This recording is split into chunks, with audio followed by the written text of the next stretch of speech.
Un bénéfice auquel on ne pense pas immédiatement parce que c'était contre-intuitif pendant ces dernières années, c'est la sécurité.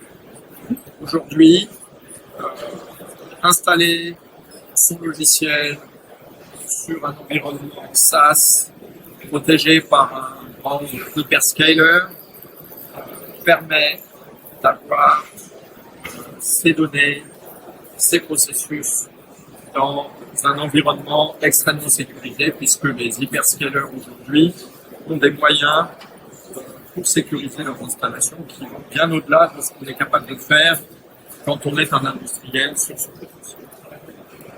Le deuxième point que je soulignerai et qui n'est pas forcément évident non plus, c'est le coût. Parce que aujourd'hui, effectivement, le prix d'une solution SaaS comparé à une solution on-premise est plus élevé prix.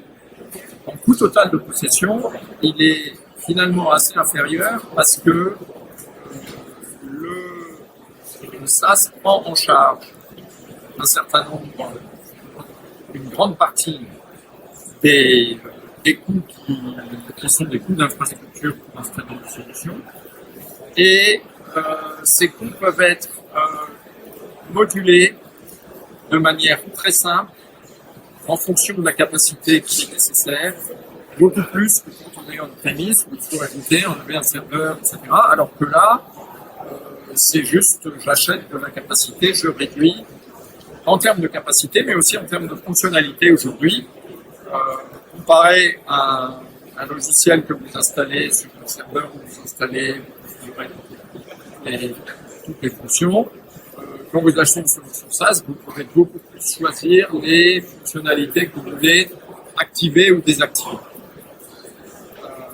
En termes de mise à jour, en termes d'entretien, en termes de pérennité de la solution, le SaaS s'avère effectivement avoir un coût total de possession bien à faire. Troisième élément que je mettrai en avant, c'est la standardisation. Puisqu'effectivement, vous implémentez une solution, il y a beaucoup d'usines qui sont toutes éparpillées, qui ont toutes une histoire différente.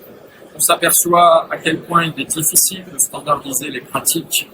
Alors, il ne s'agit pas d'imposer des pratiques de manufacturing aux différentes usines.